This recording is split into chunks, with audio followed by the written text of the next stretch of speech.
The great happiness. बुद्धं शरणं गच्छामि। अक्कोछि मंग अवधि मंग अजीनि मंग अहासि में ये चतं उपनह्यन्ति वेरं तेषां न संपत्ति।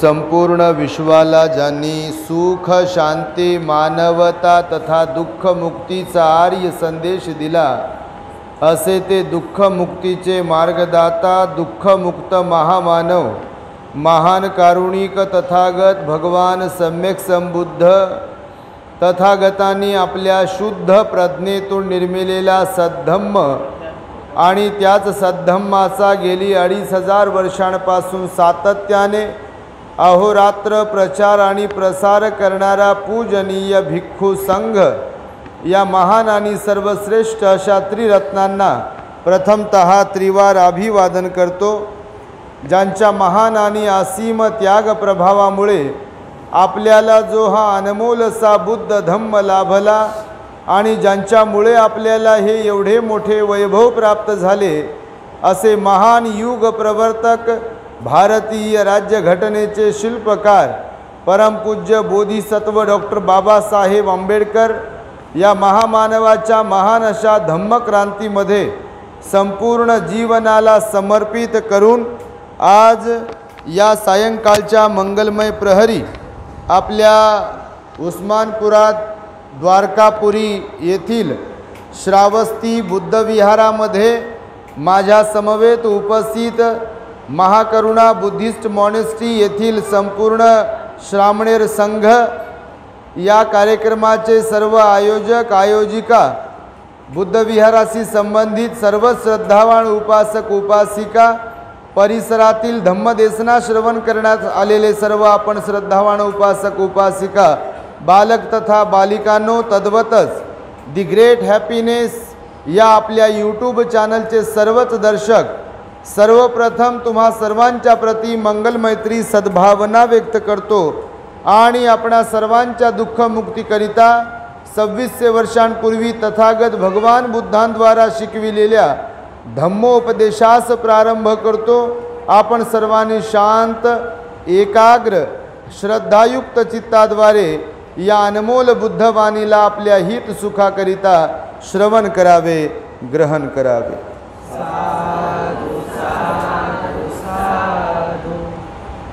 वर्षावासाचं हे पर्व सुरू आहे। सर्वत्र अत्यंत धम्ममय वातावरण सुरू झालेलं आहे, निर्माण होत आहे। बऱ्याच विहारांमध्ये भिक्खू संघाच्या माध्यमातून त्यांच्या मार्गदर्शनामध्ये धम्मग्रंथांचं वाचन असेल, ध्यान साधना असेल किंवा धम्मदेशना असेल, हे असे प्रकारचे उपक्रम सुरू आहेत। आपल्याही या श्रावस्ती बुद्ध विहारामध्ये द्वारका नगरीतील सर्व श्रद्धावान उपासक उपासिकांच्या वतीने दररोजची वंदना प्रवचन ग्रंथ वाचन आणि विविध उपक्रम आपण इथे घेत असतात। त्याबद्दल सर्वप्रथम सर्वच उपासक उपासिकांच्या प्रती मी विशेष मंगलमैत्री व्यक्त करतो। ज्या श्रद्धावान उपासक उपासिकांनी संपर्क साधून आग्रह करून विनंती करून आमच्या श्रामणेरांची अल्पोपहाराची तारीख प्राप्त केली, त्यांच्यासाठी आपण सर्वांनी साधुकार देऊन त्यांचं अभिनंदन कौतुक करावे। बघा, मला आठवतं आहे जेव्हा विहाराचं ओपनिंग होतं, उद्घाटन होतं, तेव्हा आम्ही आलो होतो एकदा, आता आलो दुसऱ्यांदा, आता पुन्हा तिसऱ्यांदा कधी बोलवाल ते काय माहीत नाही आम्हाला। तसे तर रोजच आपल्या श्रावस्ती व्हॉट्सअप ग्रुपच्या माध्यमातून आम्ही तुमच्या संपर्कात आहोत। तुम्ही आमच्या नाही संपर्कात, मात्र आम्ही तुमच्या संपर्कात आहोत। तुमच्या बड्डेच्या ॲडव्हर्टाईज आम्ही पाहत असतो. याला शुभेच्छा दे, त्याला शुभेच्छा दे, याची ॲनिव्हर्सरी, त्यांची ॲनिव्हर्सरी, यांचा वाढदिवस, त्यांना केक, त्यांना गुलाबाचं फुलन काय काय देत राहता.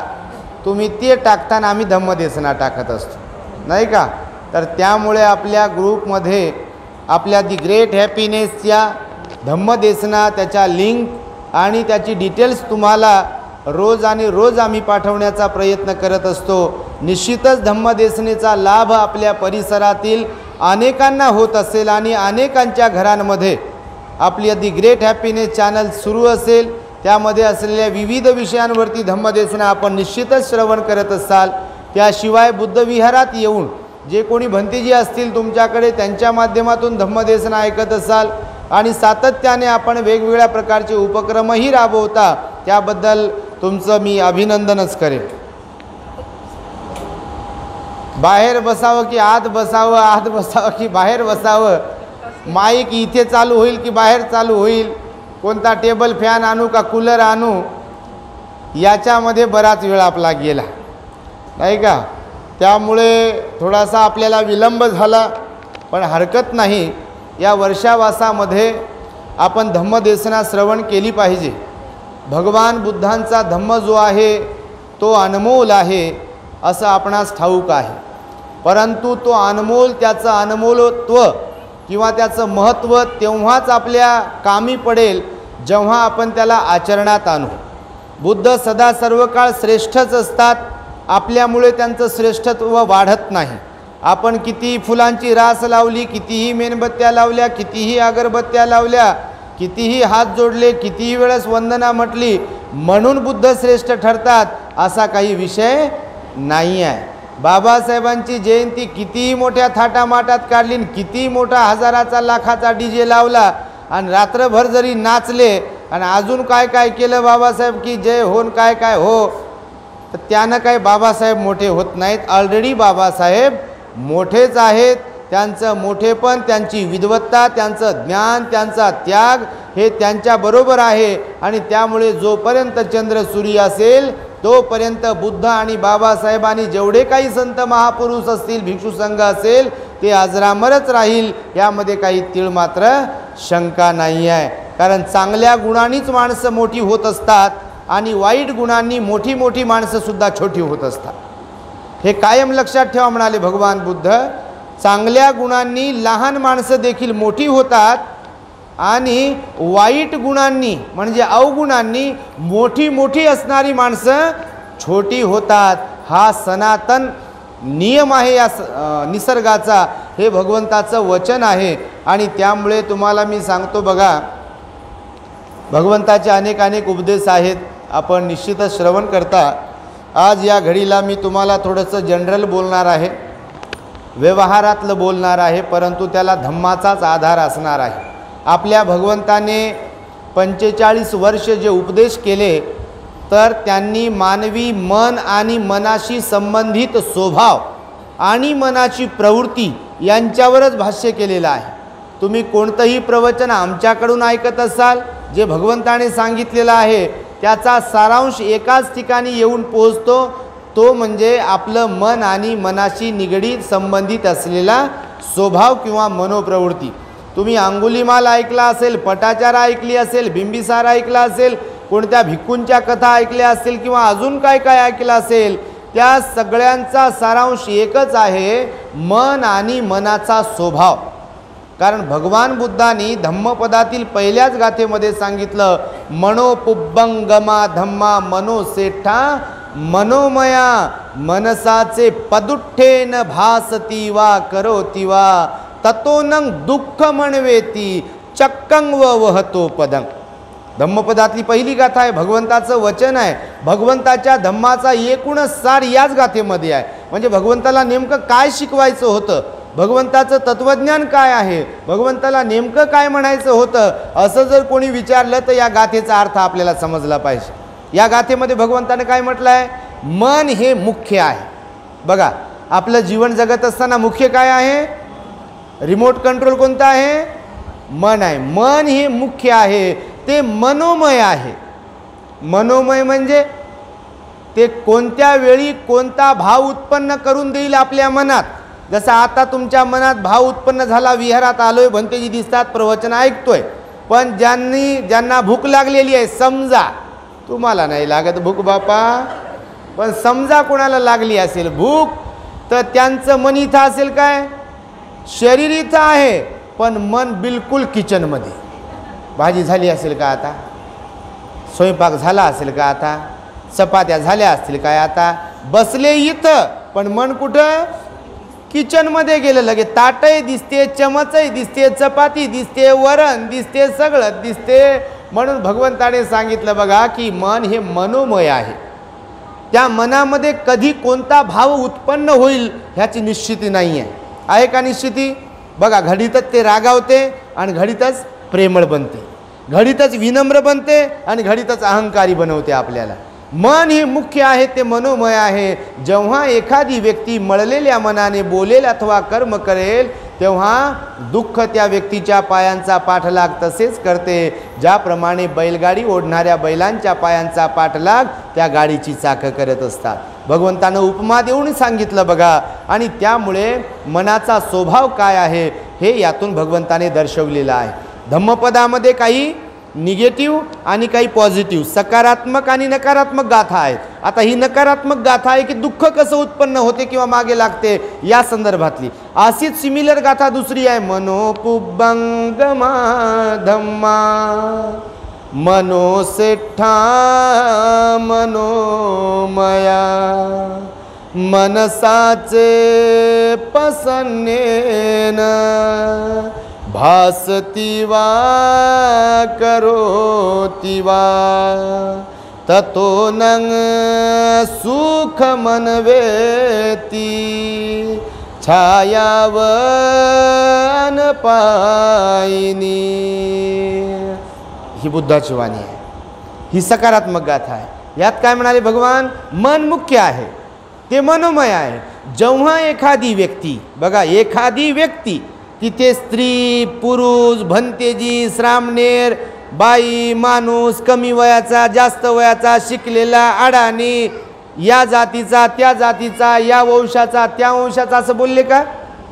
जेव्हा एखादी व्यक्ती निर्मळ शुद्ध मनाने बोलते अथवा कार्य करते तेव्हा सुख त्या व्यक्तीच्या सोबत तसेच राहते, ज्याप्रमाणे आपल्याला कधीही न सोडणारी आपली सावली असते. सावली सोडते का. तुम्ही लाईटच्या उजेडात जा का चंद्राच्या उजेडात जा का सूर्याच्या उजेडात जा, आपली सावली आपल्याला जशी कधीच सोडत नाही. भगवंत म्हणाले अगदी त्याचप्रमाणे मन मुख्य आहे, ते मनोमय आहे. आणि जेव्हा एखादी व्यक्ती निर्मळ मनाने बोलत असते, निर्मळ मनाने कर्म कार्य करत असते, तेव्हा सुख सावलीसारखं त्यांच्या सदैव बरोबर असते. मग या दोन्ही गाथांमध्ये मुख्यत्वे भगवंताने काय सांगितलं की मन आणि मनाचे प्रवृत्ती किंवा स्वभाव. तर आपला सुख करता आणि दुःख हरता कोण आहे, कोण आहे बापा. तिकडं माइंड फ्रिक्वेन्सी जाऊ देऊ नका. सुख करता आणि दुःख हरता आपलंच मन आहे. आपलंच मन आपल्याला हसवते ना आपलंच मन रडवते, आपलंच मन आपल्याला चांगलं बनवते ना आपलंच मन आपल्याला वाईट बनवते. आपलंच मन या तोंडाद्वारे आपल्याला चांगलं बोला म्हणते ना आपलंच मन म्हणते नाही नाही देशिव्या म्हणते का नाही. होच म्हणता बापा, तसं नका करत जाऊ नाही का. तेवढ्यापुरतं ठीक आहे, परंतु भगवान म्हणाले या मनालाही आपण समजवलं पाहिजे, त्या मनालाही कंट्रोलमध्ये ठेवलं पाहिजे, त्या मनालाही निर्मळ करण्याचा प्रयत्न केला पाहिजे. जसं तुम्हाला त्याकडे नळ येत असेल तेव्हा बरोबर पियायचं पाणी ज्यामध्ये भरायचे ते भांडे घासून पुसून ते उबडे करून उलटे करून ठेवता का नाही, आणि तेव्हा त्यात पाणी टाकलं की बरोबर तुम्ही पिण्यासाठी वापरता. पण बाथरूममधली बकेट आणली टाक लावली नळ आला ना मग काही होत नाही, तेच पाणी पिऊ असं कोणी करेल का बरं. असं ऐकायला किती बेकार वाटते की नाही. ते म्हणून भगवंताने सांगितलं आहे की आपल्या मनाला आपण निर्मळ ठेवण्याचा प्रयत्न केला पाहिजे. जर मन निर्मळ आहे तर ही वाणी निर्मळ आहे, जर मन निर्मळ आहे तर हातापायाचे कामही निर्मळ आहेत. जर मन निर्मळ आहे तर तिथे प्रसन्नता आहे, मन निर्मळ आहे तर आनंदीचा आनंद आहे. जर मन निर्मळ आहे तर सुख आणि समाधान आहे. आणि मन लयच गढूळ झालेलं आहे, रागानं, द्वेषानं, अहंकारानं, ईर्षेनं, तर मग सुख आपल्या जवळ दूर दूरपर्यंत येत नाही. प्रसन्नता आपल्या दूरपर्यंत आपल्या जवळ येत नाही, ते दूरच पळते. मग कारण प्रसन्नता, सुख, शांती, समाधान ज्याला म्हणतो त्याच्यासाठी इकडे पात्रता असावी लागते आपल्या मनाची, निर्मळतेची. म्हणून जिथे निर्मळता आहे तिथेच सुख शांती नांदते. जिथे निर्मळता नाही आहे तिथे सुख शांती नांदू शकत नाही. हे भगवंताचं वचन आहे. म्हणून आचरणिक भगवंताचा धम्म आहे. तर बघा, जगामध्ये भगवंतानं मनुष्याची कॅटेगरी सांगितली. तुम्ही आपल्याकडून प्रवचनात ऐकत असाल 2 प्रकारची माणसं आहेत, 3 प्रकारची माणसं आहेत, 4 प्रकारची माणसं आहेत, 5 प्रकारची माणसंसुद्धा सांगितलेली आहेत भगवान बुद्धांनी. या जगामध्ये वेगवेगळ्या प्रकारची माणसं आहेत आणि माणसं तेवढ्या प्रवृत्ती आहेत. खरं की खोटं? खरंच आहे. खोटं काय म्हणाल तुम्ही? एका घरची लोक जरी असली तरी सारख्या स्वभावाची असतात काय? असतात का? माता पिता तेच आहे पण मुलं सारख्या स्वभावाचे आहेत का? मुली सारख्या स्वभावाचे असतात काय? बापा तुम्ही सोयरिकीच्या वेळेस म्हणायला तर लय म्हणता बापा, आमच्या पोरीसारखी कोणाचीच पोरगी नाही आणि आमच्या पोरासारखा कोणाचाच पोरगा नाही. म्हणजे बाकीचे असेच आहे, बाकीच्यांचे जणू काही असं सांगतात बापा. त्याला लेप लावू, मुलामा लावू, पॉलिश लावू. तुम्हाला काय माहीत असेल तर पहा तुम्ही, आमच्या पोरीसारखी पोरगीच नाही आहे, आमच्या पोरासारखा पोरगाच नाही. आणि ते बिचारे लोक मग करतात लग्न, 6 महिन्यानं कळते कोणता उजेड पडला ना अंधार पडला की काय ते. मग म्हणते बापा हे सुरुवातीला सोयरिकीच्या वेळेस तर फारच चांगले दिसत होते आणि आता काय झालं? त्या दिवशी एक जण म्हणे भंतेजी आम्हाला फसवलं म्हणे. म्हटलं काय झालं बा? तर ते म्हणे लग्नाच्या अगोदर आम्हाला सांगितलं पोरगा सरकारी नोकरीला आहे आणि लग्न झालं तर पोरगी गेली नांदायला. म्हणे पोरगी नांदायला गेली तर याची काय कशाची सरकारी नोकरी आली म्हणे. यानं लबाड बोलून काय काय सांगितलं, सरकारी नोकरी हे कंपनीत कामाला जायला निघाला म्हणे. तर बघा लोक असे फसवतात बघा. असं कधी कोणाबरोबर कोणी करू नये. प्रामाणिकपणा हा फार महत्त्वाचा आहे म्हणाले भगवान बुद्ध. फसवून कोणाशी नाता आपण टिकवू शकत नाही बघा. फसविल्यामुळे, लबाडी केल्यामुळे कोणाच्या हृदयात आपण घर करू शकत नाही. जर फसवेगिरी कोणी करत असेल ती घरातली माणसं जरी असतील तर ते रक्ताच्या नात्यातले जरी असतील तर ते दूर जातात बघा. म्हणून कोणाला फसवणं, ठकवणं आणि वेगवेगळ्या प्रकारे बोलणं किंवा चालणं हे आपल्यापासून लोकांना दूर करण्याचं लक्षण आहे. म्हणून भगवंताने स्वभावाच्या बाबतीत सांगितलं की 3 प्रकारच्या स्वभावाची लोक आहेत या जगात. किती प्रकारच्या? किती प्रकारची? झोप येते काय? कायची झोप येते बापा? खन आवाज आहे आपला. झोप काय येईल तुम्हाला कोणाला? 3 प्रकारच्या स्वभावाची लोक आहेत. आता तुम्ही फक्त चेक करायचं आहे. कोणाला? दुसऱ्याला नाही बापा. दुसऱ्याला चेक करत बसले तर मग ते वारकाचा उकरल्यासारखा आहे. मग तर भगवान म्हणाले 3 प्रकारच्या स्वभावाची लोक आहेत. तर कोणकोणता 3 प्रकारचा स्वभाव आहे? एक स्वभाव सांगितलेला आहे. काही लोक आहेत बघा दगडावर ओढलेल्या रेषेसारखे, असा स्वभाव असतो काही लोक. कसा? दगडावर ओढलेल्या रेषेसारखे. तुम्ही लेण्या पाहिल्या का? तुम्ही नाही आले आमच्या बरोबर, तुम्ही दुसऱ्या जातीचे आहे आम्हाला माहिती आहे. पण आम्ही 5 गाड्या नेल्या होत्या आणि तुडुंब गर्दी होती. स्टेटस तर पाहताच तुम्ही, आम्हाला ते तर कळतेच बापा. 5 गाड्या होत्या. त्या पोरांना विचारा लेण्या किती सुबक होत्या, किती सुरेख कोरल्या होत्या. बारीक काम केलं बघा. त्या 27 नंबरच्या लेणीमध्ये जिथे महापरिनिर्वाण अवस्थेतील भगवंताची मूर्ती आहे, अजिंठ्याची गोष्ट करतो आहे, तिथे जो स्तूप आहे त्या स्तूपाच्या खाली एका ठिकाणी एक छोटी मूर्ती आहे आणि त्या छोट्या मूर्तीच्या वर 1 इंचाची मूर्ती आहे. बघितली तुम्ही? 1 इंचाची मूर्ती आहे बघा. 1 इंच दगडात अख्खी लेणी त्या एका दगडात कोरली आहे बघा. आणि त्या 27 नंबरच्या महापरिनिर्वाण अवस्थेतील जी भगवंताची मूर्ती आहे त्याच्या बाजूला जो स्तूप आहे त्या स्तूपावर एक भगवंताची छोटी मूर्ती, त्या छोट्या मूर्तीवर एक छोटी मूर्ती 1 इंचाची आहे बघा. अशी कलाकृती होती लोकांकडे, शिल्पकला होती लोकांकडे बघा. त्यांच्याकडे श्रद्धा होती, त्यांनी लेण्या निर्माण केल्या बघा. आणि तेही यासाठी सांगतो आहे की 2000 वर्षांपूर्वीच्या लेण्या, काही लेण्या 2200-300 वर्षांपूर्वीच्या आहेत आणि तुम्ही जर कधी पाहिल्या तर त्या आताही जशाच तशा आहे. अनेक लेण्यांमध्ये शिलालेख कोरलेले आहेत बघा. ब्रह्मलिपीमध्ये, धम्मलिपीमध्ये तुम्ही कधी पाहिला असेल तर. अजिंठा लेण्यांमध्ये सुद्धा त्या लेण्या कोणी बनवल्या, त्यासाठी कोणी दान दिलं, किती वेळ लागला त्यासाठी, कोणता राजा होता तेव्हा, हे इतंभूत माहिती शिलालेखामध्ये असते. त्याचा एक शिलालेख असतो लेण्यांचा, कधी कोरल्या, कोणी कोरल्या, त्यासाठी मदत कोणी केली, सहाय्यक कोण ठरलंय आणि किती वर्ष लागले, याची इतंभूत माहिती असते लेण्यांवरती. आपल्या औरंगाबादमध्ये राहणारे लोकसुद्धा बघा, मला तर वाटते लोक कधी शहरातल्या लेण्या पाहायला जातात की नाही की काय माहीत. विजयादशमीला जातात, त्या लेण्याच्या खाली कार्यक्रम राहते विहारात, बस तिथपर्यंत गेले की आले पुढच्या वर्षीच बस तिकडे जायचं. काही काही लोकांचं गणित ठरलेलं आहे. पण वरती एवढ्या सुंदर लेण्या आहेत बघा. औरंगाबाद एकमेव असं शहर आहे की ज्या शहराच्या मधोमध लेण्या आहे. सगळीकडून शहर आहे आणि मधोमध डोंगर आहे आणि त्या डोंगरामध्ये लेण्या कोरलेल्या आहेत. दोन्ही साईडला लेण्या आहेत बघा, सुंदर अशा लेण्या आहेत. तर मी हे यासाठी सांगतो आहे की पहिला स्वभाव सांगितला, दगडावर ओढलेल्या रेषे समान काही लोक असतात, स्वभाव बदलत नाही. मग ते घरच्या बाबतीत असो का बाहेरच्या बाबतीत असो, आशे ते आशेच. कोण क्या करताय मुझे कोई कुछ लेना देना नाही, आणि लोकांचं काय होईल मला काही माहीत नाही, माझाच टेंभा मिरवला पाहिजे मी आणि माझाच उजेड पडला पाहिजे म्हणते, माझाच उजेड आहे म्हणते. हे सगळं काही असे काही लोक असतात बघा, ते बदलत नाही एकाच स्वभावामध्ये. भगवंतानं त्यांच्या बाबतीमध्ये सांगितलं आहे, काही काही लोक असे असतात त्या दगडावर मारलेल्या रेषेसारखे असतात, बिलकुल बदलत नाही. मला बदलायचं नाही म्हणतात, मी बरोबरच आहे म्हणतात, तुमचंच चुकते म्हणतात. असे काही काही तुम्हाला तर लय भेटत असतील बापा, लय लोक परेशान होतात बघा. आमच्याकडे सांगतात, भंतेजी काय करावं, कोणतं औषध देता का तुम्ही, ध्यानाला घेऊन जाता का, सामनेर बनवता का, अजून काय काय बनवता का, आणि यांना बदलवता का म्हणते तुम्ही. मी म्हणतो बापा एवढे वर्ष तुम्ही काय केलं, आणि आमच्याकडून अपेक्षा ठेवतात 10 दिवसात बदलाव, 3च महिन्यात बदलाव. कसं ढेकळाचं बदल होईल काही? श्रद्धा असेल तर होईल बदल, आणि श्रद्धा नसेल तर होईल का बदल? बिलकुल नाही.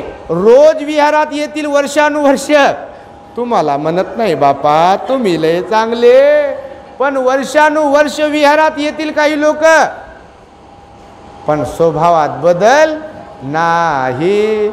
तुमच्या नाही बापा, पण ज्यांच्या नाही त्यांच्याबद्दल बोलतो. वंदना येते, सुत्त येते, शिबिर झालेत म्हणते, काय काय करतो म्हणते, पण स्वभाव मात्र बिलकुल धक्क्याला बुक्की.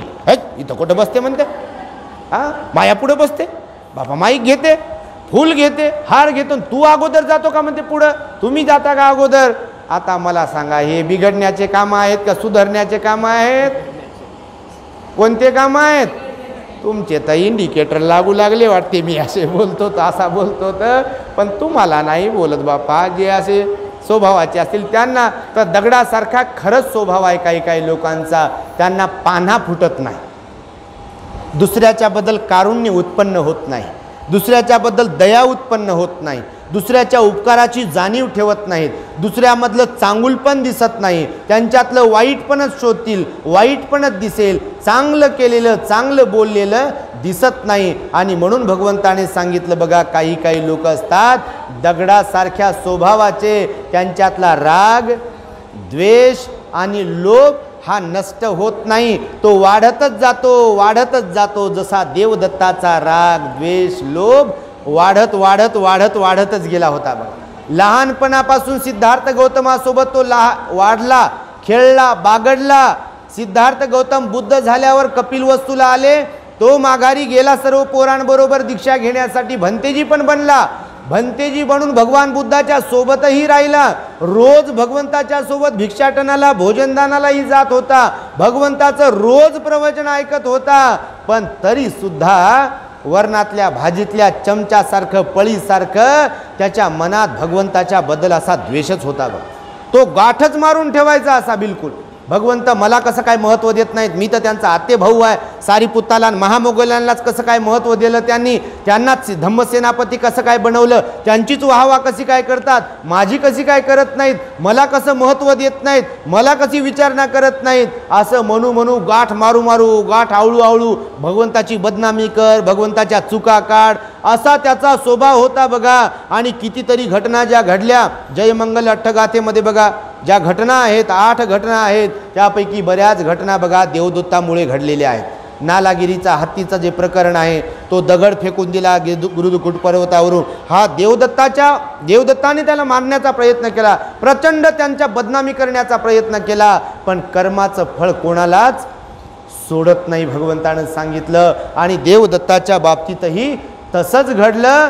शेवटी मरणांतिक वेदना भोगाव्या लागल्या, 9 महिने नरक यातना भोगल्या त्यानं बघा. आणि त्यामुळे मी हे यासाठी म्हणून सांगतो, तशा देवदत्ताच्या प्रवृत्तीचे लोक आजही आहेत, कालही होते आणि उद्याही राहतील. कारण या जगतामध्ये या प्रकारचे लोक 3ही काळात असतात. आता हे जे 3 स्वभाव सांगेल ना मी, तर हे 3ही स्वभावाचे लोक 3ही काळात असतात. भूतकाळातही असतात, वर्तमानातही असतात आणि भविष्यातही असतात. बघा, चांगले वाईट लोक 3ही काळात असतात, भूतकाळातही, वर्तमानातही आणि भविष्यातही असतात. आणि म्हणून भगवान बुद्ध म्हणाले, बरेच लोक असे स्वतःचा स्वभाव त्यांना नडतो, बऱ्याचदा आपला स्वभाव आपल्याला नडतो आणि आपल्यात चांगुलपणा नसेल, आपले अवगुणच आपणच पाखडत असेल आणि लोकांना दाखवत असेल. आताच बोलता बोलता यांना मी बोललो बघा, की तुम्ही वरती पाहू नका, लोकांकडे पाहू नका, बोलू नका. कारण आपल्या चर्येमुळं, आपल्या बोलण्यामुळं, आपल्या डोळ्यांमुळं, आपल्या वागण्यामुळं आपल्यात काय क्वालिटी आहे हे जगाला सहज कळते बघा. कळते की नाही? कोणी मान खाली घालून बसला असेल, मौन बाळगलेला असेल, तर लगेच समजते की संयमशील आहे. पण उचल्यासारखं कोणी इकडं पाहत असेल, तिकडं पाहत असेल, आणलं का, अरे मला पाहिजे ना, समजा असा स्वभाव असेल, किंवा भंतेची तिकडं बोल, तर हा झाला उचल्या स्वभाव.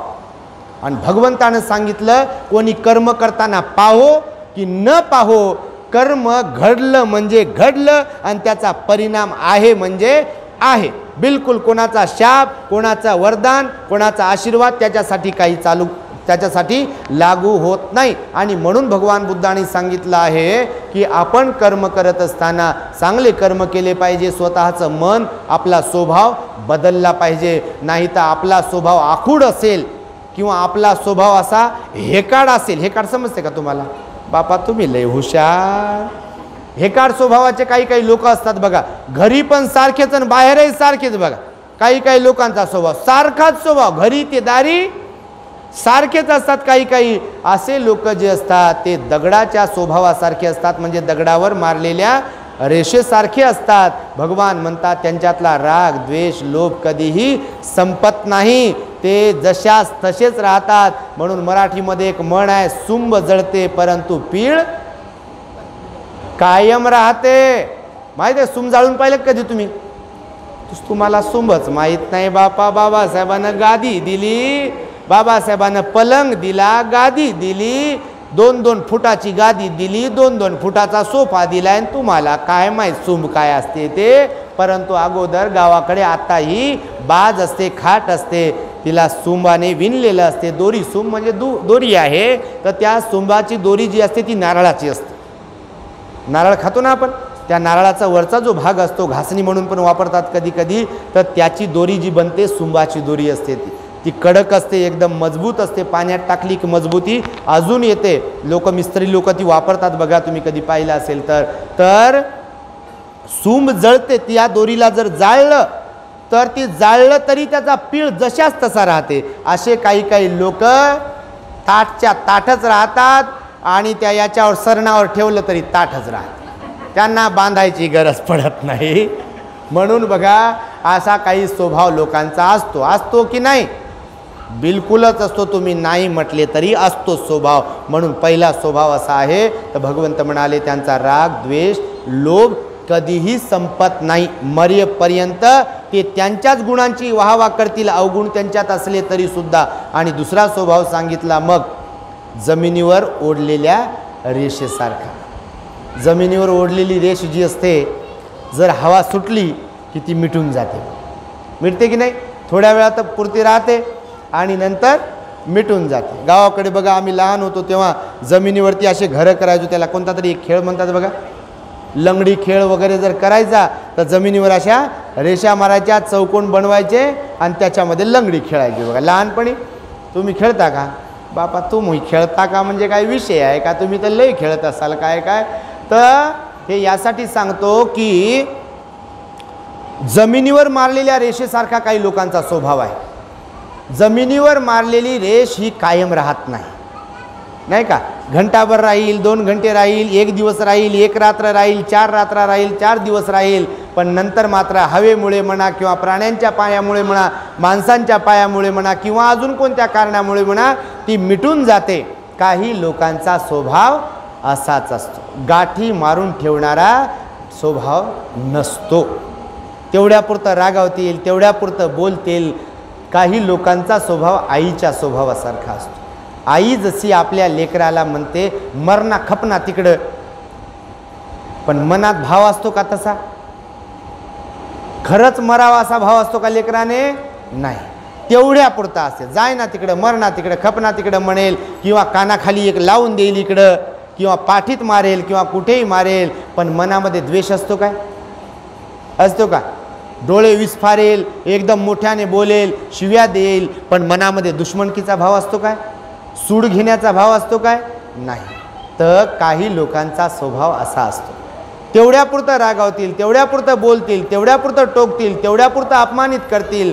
पण त्यांना जरी कोणी बोललं तरी तेवढ्यापुरतं म्हणतील बा हा मला बोलले कशाला वगैरे वगैरे. ही जी गाथा म्हणालो मी धम्मपदातली, तर ही गाथा त्यालाच धरून आहे. याने मला मारले, याने मला बोलले, याने मला अपमानित केले, अशी जी गाठ मारून ठेवतात त्यांचं वैर कधीही क्षमत नाही, संपत नाही म्हणाले भगवान. सोडून द्यायला शिकलं पाहिजे. मी नेहमी लोकांना सांगतो, संसारिक जीवन जगणाऱ्या लोकांनाही मी नेहमी बोलतो, कारण तुम्हाला त्याच लोकांबरोबर राहायचं. किती दिवस गाठ मारून ठेवणार? किती दिवस घट्ट पकडून ठेवला? किती दिवस डोक्यामध्ये सेव करून ठेवणार? कोणी काही वागलेलं, कोणी काही बोललेलं. भगवंताचं वचन आहे, सोडायला शिकलं पाहिजे, कारण आपलीच माणसं आहेत, नाही का? आणि आपल्यालाही तीच असतात. संकट काळामध्ये, दुःखामध्ये दुसरं कोणी येते का? येते का? संकटात दुःखात धावून कोण येऊ शकते? करायला धरायला कोण येऊ शकते? आपल्याच घरातली माणसं येऊ शकतात. म्हणून मी आताही सकाळी बोलताना एका ठिकाणी म्हणालो की इथे बर्फ ठेवला पाहिजे, म्हणजे डोक्यावर बर्फ ठेवला पाहिजे, इकडे साखर ठेवली पाहिजे. सासू असो की सून असो, समजून घेतलं पाहिजे, जमवून घेतलं पाहिजे, ॲडजस्ट केलं पाहिजे. चुकत कोण नाही, कोण चुकत नाही. आता यातलं कोणी तंबाखू खाणारं होतं, कोणी दारू पिणारं होतं, कोणी मायबापाला परेशान करणारं होतं. आता काहींना मायबापानं वैतागून पाठवले, बापा घेऊन जा, भंतेजीनं शिबिर ठेवलंय, घेऊन जा. तुम्हाला कधी कधी वाटत असेल आणि तुम्ही कधी सोडत असाल कोणाकोणाला, बरोबर. काही श्रद्धापूर्वक आलेले आहेत, काही वैतागून आलेत आहे. म्हणजे फार कमी वैतागून आलेले कमी आहेत आणि श्रद्धेने आलेले आमच्याकडे जास्त आहेत बघा. म्हणून तुम्ही यांची चर्या पाहत असाल तर प्रसन्न चर्या दिसत असेल, आणि ज्यांची चर्या अशी बिलकुल बॅटरी डाऊन झालेल्यासारखी असेल तर समजून घ्या मग तुम्ही काय मनात घालमेल कोणती सुरू असेल. आता बस करावं, आता झोपायचं आहे जाऊन, उद्या पुन्हा मग उठायचं आहे आणि नाश्ता करायचा आहे, जेवण करायचं आहे आणि पुन्हा झोपायचं आहे. आणि मग 1 महिना झाला का आता, 1.5 महिना झाला का आता, 2 महिने झाले का आता, 3 महिने झाले का आता, आणि झालं मग 20 तारीख आली ऑक्टोबरची, भंतेजीचा कठीण वरदानाचा कार्यक्रम संपला की बस संध्याकाळी कपडे काढले की बापांनी गेले. तर सगळे तसे नाहीत. यांच्यामध्ये 5-6 जण कायम स्वरूपी भिक्षू म्हणून जीवन जगणारे आहेत. एकदा त्यांच्यासाठी साधुकार द्या. चांगले शिकले सवरलेले आहेत बघा. समाजाला भिक्षूंची गरज आहे, विनयधारी सिलवान भिक्षूंची गरज आहे. समाजाचं काम करणाऱ्या भिक्षूंची समाजाला गरज आहे. बाबासाहेबांचं प्रामाणिकपणे काम करणाऱ्या चिवरधाऱ्यांची गरज आहे. कारण सर्वसामान्यांची श्रद्धा चिवर दिसलं की हात जोडल्या जातात. हे साहजिकच आहे, कारण चिवर बुद्धाचं चिवर आहे. नाही बघा तुम्ही किती वेळ झाला तुम्ही वाट पाहत बसलो होता आणि आम्हाला वॉशरूमला जायचं होतं म्हणून आम्ही मंगळवेढा मारला आणि गेलो ससाने आईच्या घरी. आणि आम्हाला काय माहीत नव्हतं त्यांच्या सासऱ्याचा कार्यक्रम होता म्हणून. ते म्हणे बापा बरं झालं आले सगळ्यांनी या, पण तिथं काही काय कार्यक्रम वगैरे केला नाही. आम्ही वॉशरूमला आलो आणि इकडं आलो. तर मी सांगतो यासाठी की किती वेळ झाला असेल, तुम्ही फुलं घेऊन ताट घेऊन भंतेजीची वाट पाहत पाठ टाकून उभ्या होत्या महिला. एकदा सगळ्या महिलांसाठी टाळ्या वाजवा सर्वांनी. प्रोत्साहन दिलं पाहिजे बघा. काम करणाऱ्या लोकांचं कौतुक केलं पाहिजे, प्रोत्साहन दिलं पाहिजे, तरच गाडा पुढे आणि पुढे जाईल. नाही तर तोंड वाकडं नाक वाकडं केलं की मग बिघडते कार्यक्रम. विहाराला कुलूपच लागते मग बाबा. तसं तुमच्याकडून होऊ देऊ नका. हे मी तेव्हाही सांगितलं होतं. मला आठवते विहाराच्या उद्घाटनाच्या वेळेला, तेव्हा आपलं चॅनल नव्हतं दी ग्रेट हॅपीनेस, नाही तर तेव्हाचं प्रवचन आपल्या चॅनलवरती असतं. पण मला आठवते मी हे बोललो होतो की विहाराला टाळा लागता कामा नये. तुम्हाला कोणाला आठवत असेल तर. आणि त्यामुळे बघा हा दुसरा स्वभाव जो सांगितला तो जमिनीवर मारलेल्या रेषेसारखा. तुम्ही संसारिक असाल किंवा चिवरधारी असाल किंवा कोणी असेल, तुम्ही वयस्कर असाल किंवा तरुण असाल, सासूबाई असाल की सूनबाई असाल, आई वडील असाल की मुलं असाल, शिकलेले असाल की अडाणी असाल, आपला स्वभाव सोडून देण्याचा असला पाहिजे. पण काय सोडून दिलं पाहिजे? चांगल्या गोष्टी नाही. विहारात येणं सोडलं नाही पाहिजे, पंचशील पालन करणं नाही सोडलं पाहिजे, उपोषणशील पालन करणं नाही सोडलं पाहिजे, दान पुण्य करणं सोडलं नाही पाहिजे, ध्यान करणं सोडलं नाही पाहिजे, लोकांना जीव लावणं, लोकांना मदत करणं सोडलं नाही पाहिजे, या वाणीने चांगलं बोलणं नाही सोडलं पाहिजे. तर काय सोडलं पाहिजे? आपल्यातल्या वाईट गोष्टी, आपल्यातले अवगुण सोडून दिले पाहिजे, त्यागले पाहिजे. किंवा आपण कोणाला तरी बोललोय किंवा आपल्याला कोणीतरी बोललाय तर तेही सुद्धा आपण विसरून गेलो पाहिजे. बघा जशी डांबर गोळी विरघळून जाते, कापुराची वडी विरघळून जाते, अगदी आपलाही स्वभाव तसा असायला पाहिजे. बघा सोडून दिलं पाहिजे, नाही का? नाही तर आपल्याच माणसांच्या गाठी मारू मारू बघा, नाही तर ते बेडकासारखं फुगू फुगू बसायचं आणि आपलाच फुगा एक दिवस फटकन फुटते बघा. आणि मग जाग्यावरच बसावं लागते आपल्याला. मग म्हणते मुकच बसा म्हणते. बाकीचे लोक म्हणतात मुख्यच बसा, तुम्ही काही बोलू नका म्हणते. आता बोलू नका, बोलले तर पाहाच म्हणते तुम्ही. काही घरात असं आहे बिलकुल. आणि मग मुकच बसावं लागते. म्हणून सगळ्यांशी गोडी गुलाबीनं बोलत राहा. कोणाचं भांडण करून गाठ मारून ठेवू नये. मुद्दाम याच्यावर भर देतो कारण तुम्ही मायबाप आहात आणि मला माहीत आहे काय काय शिजते कोणाच्या घरात.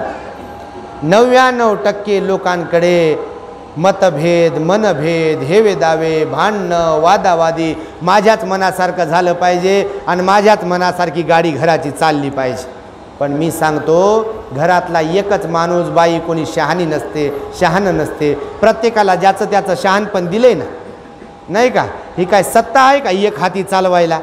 आपण काय हुकुमशहा आहे का? आपण काय हिटलर आहे का? कोण हिटलर बनू नये घरात आणि कोण हुकुमशहा बनू नये घरात. कारण प्रत्येकाला ज्याचं त्याचं मन आहे, ज्याचा त्याचा स्वभाव आहे. आणि मी तर माझ्या आयांना म्हाताऱ्या नेहमी तेच सांगतो की जर गाजवण्याचा तुम्ही प्रयत्न केला, वाईट नका वाटू देऊ. तुम्हाला म्हणत नाही बापा, ज्या गाजवत असतील लयच टेक, चाब्या माझ्याकडेच राहाव आणि मी उठ म्हटलं की उठाव, बस म्हटलं की बसाव, माझ्या शब्दाच्या पुढे जाऊच नाही, असं ज्या माझ्या कोणत्या आईला वाटत असेल आणि ज्या कोणत्या माझ्या बाबाला असं वाटत असेल आणि जे कोणते माझे आई बाबा म्हातारे हुकुमशाही घरातल्या लोकांवर गाजवत असतील तर सत्ता बदलते, हे लक्षात ठेवलं पाहिजे. कारण आपण झुकतो आणि चाब्या दुसऱ्याच्या हातात गेल्या की मग ते कडता काढायला, बदला घ्यायला तयार होतात आणि मग तेव्हा मुकत बसावं लागतं. बाई भांड बोल काही सत्यानाश कर, तेव्हा बोलू शकत नाही. बघा कितीतरी घरामध्ये अशीच कंडिशन आहे. आणि त्यामुळे तुम्हाला मी सांगतो आपली रेष, आपला स्वभाव कसा असावा? मातीवरच्या त्या रेषेसारखा. ज्यांचा स्वभाव मातीवरच्या रेषेसारखा असेल निश्चितपणे त्यांचं वैर कोणाबरोबरच कायमस्वरूपी राहत नाही. आणि भगवंताने सांगितलंय की स्वभाव जर असेल तर किमान तसा असावा. आणि जर तुम्ही आध्यात्मिक जीवन जगत असाल, जर तुम्ही धार्मिक जीवन जगत असाल, तुम्ही ध्यान करत असाल, तर मात्र तुमचा स्वभाव मग तिसऱ्या प्रकारचा बनतो. तुम्ही निर्वाणाकडे जर वाटचाल करत असाल तर तिसऱ्या प्रकारचा तुमचा स्वभाव बनतो आणि तो म्हणजे पाण्यावर ओढलेल्या रेषेसारखा. पाण्यावर रेष ओढल्या जाते काय? ओढल्या जाते, पण ती टिकत नाही. तुम्ही कधी पाणी असं शांत असेल आणि तुम्ही कधी जर त्या पाण्याजवळ गेले तर असं बोट असं करा, काही क्षणासाठी फक्त ते पाणी असं बाजूला झालेलं दिसते, काही क्षणासाठी, पण लगेच जैसे ते होते. बघितलं तुम्ही कधी? लगेच जैसे ते होते. अगदी अरहंतांचा, निर्वाणगामी व्यक्तीचा, बुद्ध असलेल्या व्यक्तीचा तसा स्वभाव असतो, पाण्यावर ओढलेल्या रेषेसारखा. त्यांना सुख नसते, त्यांना दुःख नसते, त्यांना यश नसते, त्यांना अपयश नसते, त्यांना निंदेचा घेणं देणं नाही, त्यांना प्रशंसेचं देणं घेणं नाही, त्यांना नुकसान झालेल्याचं देणं घेणं नाही, त्यांना लाभ झालेल्याचं देणं घेणं नाही. आणि म्हणून हे 3 प्रकारचे स्वभाव सांगितलेले आहेत. आता यातून तुमचा कोणता स्वभाव आहे आणि आमचा कोणता स्वभाव आहे हे ज्याचं त्यालाच गणित माहीत. सांगायला तर आपली पाठ लय थोपटू घेऊ आपण जगासमोर गेल्यावर, परंतु भगवान बुद्ध म्हणाले आपण आपल्यालाच विचारत राहिलं पाहिजे, आपण आपल्यालाच ओळखलं पाहिजे. आणि म्हणून बघा, भांडण असावं म्हणजे भांडणं असतात लोकांचे, पण ते तात्विक भांडण असायला पाहिजे. भांडण कसं असायला पाहिजे? तात्विक असायला पाहिजे. शत्रुत्ववालं भांडण नसायला पाहिजे. आता जसं सांगितलं मी गाठ मारून ठेवण्याचं, काही लोक बोलत नाहीत बघा, घरातच राहतात, एकाच घरात राहतात, एकाच पातेल्यातल्या भाज्या खात असतील, त्याच ताव्यावरच्या पोळ्या खात असतील, त्याच भांड्यातलं पाणी पित असतील, पण असं हार्ड वैर आहे, पाहत नाही, बोलत नाही, काहीच नाही. आमच्याकडे तसं आहे बापा, आम्ही त्यांना समजू सांगतो, पण ते काय ऐकायला तयारच नाही. त्यांचा स्वभाव त्या बाबतीमध्ये सुंभासारखाच आहे बघा. भगवंतानं एकदा सांगत नाही तुम्हाला कथा,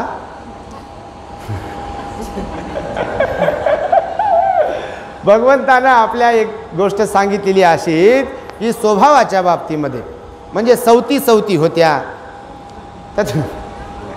त्यांचा मूळ स्वभाव होता फार पूर्वीपासून. मग ते कधी एक कोंबडी व्हायची तर दुसराच प्राणी व्हायचं आणि भांडणच त्यांचं एकमेकांशी. असे काही लोक असतात बघा, भांडतच राहतात ते बिलकुल. काही घरामध्ये भांडणं असतात, बिलकुल शांती बिलकुलच नसते. तसं काही आमच्या इकडे आहे बापा, ते बिलकुल पाहतच नाही. काही बोललं याला ते हे बरोबर नाही म्हणते, ते असंच आहे म्हणते. ते समजा मी काही बोललो, हां तुमचं म्हणणं बरोबर आहे म्हणते, ते तसाच स्वभाव आहे म्हणते. तर बघा, म्हणजे वाईट वाटण्याचं नाही, आता मोघम बोलतो बापा, याच्याकडे कोणाकडे बोट करून सांगत नाही तुम्हाला. असे काही लोक असतात गाठ मारून ठेवणारे. पण भगवंत म्हणाले तसा स्वभाव आपला असता कामा नये, कारण आपलं मन व्याकुळ होते. तुम्ही बघा, कुणाला रागावून बोलत असाल, तुमचं हृदय कंपायमान होते, असं तुमच्या डोळ्यामध्ये रक्त उतरते बघा, लाल बुंद होतो बघा. आपण जेव्हा कधी रागावतो, जेव्हा कधी द्वेष करतो कोणाचा, तर हे हृदयाचे कंपन वाढतात, अशा धड धड धड धड धड धड वाढते बघा. आणि त्यामुळे भगवंतानं सांगितलं कोणाशी कधी वैर करू नये. भांडण जर असेल तर ते तात्विक असेल तर ठीक आहे, तेवढ्या पुरतं, नाही का? तात्विक भांडण ठीक आहे, तेवढ्या पुरतं, पण शत्रुत्वाचं भांडण करता कामा नये. म्हणून कायमस्वरूपी कोणासोबतही शत्रुत्व करू नये म्हणाले भगवान. कारण आपण मरणधर्मी आहोत. कोणाचं बटन कधी दबेल सांगता येते काय? सांगता येते का? कधी बटन दबवू शकते कोणाचंही. प्रतापसिंग, कोणतं नगर तुमचंही? प्रतापनगरची स्मशानभूमी जवळच आहे आपल्या. म्हणून बटन दबते हे लक्षात ठेवावं, कोणाचंही, आमचं तुमचं कोणाचंही. आणि वैर ठेवू नये म्हणाले. नाही वेरेन वेरानी संमंती धकुदाचनं अवेरेनच संमंती एस धम्मो सनंतो म्हणाले भगवान बुद्ध. वैराने वैर शमत नसते, म्हणून कायमस्वरूपी वैर ठेवू नका म्हणाले भगवान बुद्ध. त्यामुळे तात्विक भांडण करावं. परंतु शत्रुत्व ठेवू नये हीच भगवंताची वाणी आहे. अधिक मी बोलत नाही, कारण आमची तब्येत काही जरा जास्तच बरी नाही आहे. परंतु तुम्ही बोलवलं तर आम्हाला माहीत आहे धम्मदेसनेच्या उद्देशानंच लोक बोलवत आहेत. औरंगाबादकरांना आमची काही तारीख भेटत नाही, कारण आम्ही धम्मदौऱ्यावरच असतो कायमस्वरूपी, आणि त्यामुळे नेमकं वर्षावास आता आहे, तर त्यामुळे इथे आम्ही आहोत. आमच्या तारखांचं गणित पण आमच्या सातदिवे साहेबांकडेच आहे बघा. म्हणजे ज्यांना कुणाला तारीख पाहिजे ते त्यांच्याशी संपर्क साधतात. पण भोजनाच्या सर्व तारखा गेलेल्या आहेत. 20 ऑक्टोबरपर्यंतच्या सर्व तारखा भोजनाच्या फुल आहेत. नाश्त्या हे संध्याकाळी नाश्ता घेतात अल्पोपार, तर नाश्त्याच्या पण बऱ्यापैकी तारखा गेलेल्या आहेत. आणि रविवारची तारीख जी असते ती बाहेर कोणालाच आम्ही देत नाही. ज्यांना कुणाला तारीख दिली असेल त्यांनी रविवारी आमच्या मॉनेस्ट्रीला आपल्याच तिथेच भोजन घेऊन यायचं आहे, कारण आम्ही दर रविवारी बुद्ध विहारी असा उपक्रम सुरू केलेला आहे. तुम्ही पाहत असाल दर रविवारी भरपूर लोक येतात बघा आपल्या महाकरुणा बुद्धिस्ट मॉनेस्ट्रीला, आणि तिथे धम्मदेसना पण असते. लोकांना पण सांगतो आम्ही टिफिन घेऊन या, आमच्यासाठी पण घेऊन या, स्वतःसाठी पण घेऊन या. असे भरपूर लोक येतात बघा, कुटुंबासह येतात. अत्यंत सुंदर रमणीय वातावरण आहे. तुम्ही कधी आलात तर बघा. तुम्ही तुमच्यापैकी काही लोक आलेले आहेत, दांडगेताई आहेत, तुमच्यापैकी काही आमच्या साळवेताई आहेत, ससानी आई. त्या दिवशी कोण आमच्या माघारीच आल्या होत्या म्हणून तुम्ही फोन करून आल्या असत्या तर बरं झालं असतं बापा. जे माघारी येतात ते आम्हाला फोन करू बेजार करतात. मग म्हणते जी या ना इथं, या ना इथं, मग कामधंदे सोडून जा ना तिथं. तर मी अगोदर स्टेटसला पण ठेवतो, ज्यांना यायचं आहे त्यांनी फोन करून यावं. आता लांबचे लोक येतात बघा, कुठून नांदेड, परभणी, मुंबईन, कुठून लोक येतात. तर लोकांना आता हे बोलणं सुरू आहे, तर बोलण्याच्या माध्यमातूनच सांगतो की किमान 1-2 दिवस अगोदर फोन करून यावं. ज्यांना भेटण्याची इच्छा असते ते लोक भरपूर येतात, श्रद्धापूर्वक येतात, दानपुण्य करतात, सहकार्य करतात. तर तुम्हालाही बोलता मी निमंत्रण देतो आहे. तुम्हीसुद्धा रविवारी आपल्या महाकरुणा बुद्धिस्ट मॉनेस्ट्रीला येत राहावं. प्रत्येक रविवारी कार्यक्रम असतो. आणि आमचा 20 ऑक्टोबर रोजी वर्षावासाचा समारोप आहे. कठीण चिवरदानाचा कार्यक्रम आहे. त्याची मूळ पत्रिका आताच देऊन टाकतो तुम्हाला. उद्या म्हणू नये बा तुम्ही का आम्हाला माहीतच नाही, श्रावस्ती महिला मंडळाला ना आमच्या ग्रुपला आणि विहाराला सांगितलंच नाही. तर सहकुटुंब तुम्ही याल. आपल्या कार्यक्रमाची विशेषता अशी आहे की त्या गावातील मुस्लिम एक परिवार आहे, त्यांनी माझ्याकडे भोजनाची तारीख मागितली. बनते जी हमको 2-3 तारखा चाहिए, मैंने डेट चाहिए, हमको दे दो, हमारी इच्छा है. तर आमच्याकडे काही तारीख शिल्लक नाही. तर ते म्हणे की बड़ा प्रोग्राम कब रहेगा तब बताओ. तर त्याला म्हणालो की बड़ा प्रोग्राम हमारा रहेगा 20 तारीख को. तर ते म्हणे भंते जी 20 तारीख को जितने भी लोग आएंगे और जितने भी भंते जी आएंगे उन सबको एकदम दिल से, श्रद्धा से हमको भोजनदान करने की परमिशन आप दे दो. तर त्यांनी 20 तारखेचं भोजनदान घेतलेलं आहे बघा. म्हणजे कठीण चिवरदानाचं, संघदानाचं.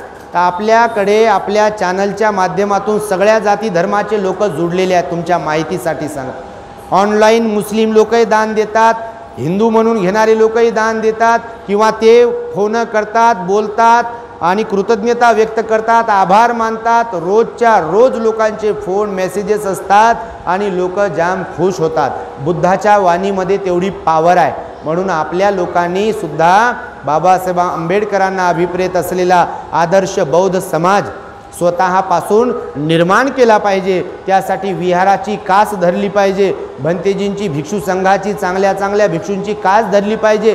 सिलवान गुणवान भिक्खूंना, विनयधारी भिक्खूंना बोलवलं पाहिजे विहारांमध्ये, किंवा त्यांच्याकडे आपण गेलो पाहिजे कुटुंबाला घेऊन. लेकरा बाळांवर धम्माचे संस्कार टाकले पाहिजे. नाही तर विहारात येणारे बापा यजबार झालेले लोकच येतात. विहारात जे डिलीट होण्याच्या मार्गावर आहेत तेच येतात आणि तेच राहतात. फक्त पुढं परिवारालाही घेऊन येत जा बघा. सगळ्यांना सांगतो आहे मी, कुटुंबाला घेऊन विहारात गेलो पाहिजे. तुम्ही इतर लोकांकडे कधी पाहत राहा. इतर लोक असे असतात का फक्त बायात जातात किंवा माणसंच जातात, म्हातारेच जातात, असं होते का? असं तुमच्या आजूबाजूला काही असेल तर बघा. तुम्ही कोणत्याही समाजाचा असो, सगळ्या परिवारासह लोक जातात. आपल्याला सुद्धा बाबासाहेबांनी सांगितलं आहे की आपणही कुटुंबासह विहारात गेलो पाहिजे. आणि त्यामुळे तुम्ही सुद्धा सातत्याने सर्वांच्या सोबत, कुटुंबासोबत विहारात येत राहाल अशी एक अपेक्षा आणि असा एक संदेश तुम्हाला देतो आहे. 3 स्वभावावर मी जे काही बोललो आहे तर त्याबद्दल आपण स्वतःला चेक केलं पाहिजे. तपासलं पाहिजे आणि त्यापैकी पहिला स्वभाव जो आहे दगडावरच्या रेषेसारखा तो जर आपला असेल तर तो निश्चितपणे बदलवला पाहिजे. कारण तुमच्या घरच्यांसाठी सुद्धा नुकसानदायक आहे, समाजात तुम्ही वावरत असाल तर त्यासाठी सुद्धा तो नुकसानदायक आहे आणि वैयक्तिक जीवनासाठी सुद्धा तो नुकसानदायक आहे. जर असेल तर तो मातीवरच्या रेषेसारखा स्वभाव आपण बनवाल अशी एक अपेक्षा तुम्हा सर्वांकडून व्यक्त करतो आणि वेळेच्या अभावी मी माझ्या शब्दांना इथे पूर्णविराम देतो. भवतु सर्वमंगलं रक्षन्तु सर्वदेवता सर्वबुद्धानुभावेन सदा सुखी भवन्तु ते. भवतु सर्वमंगलं रक्षन्तु सर्वदेवता सर्वधर्मानुभावेन सदा सुखी भवन्तु ते. भवतु सर्वमंगलं रक्षन्तु सर्वदेवता सर्वसंघानुभावेन सदा सुखी भवन्तु ते.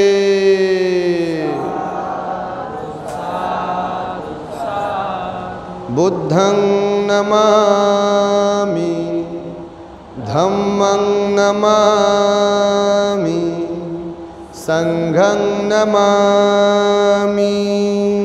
The great happiness. बुद्धं शरणं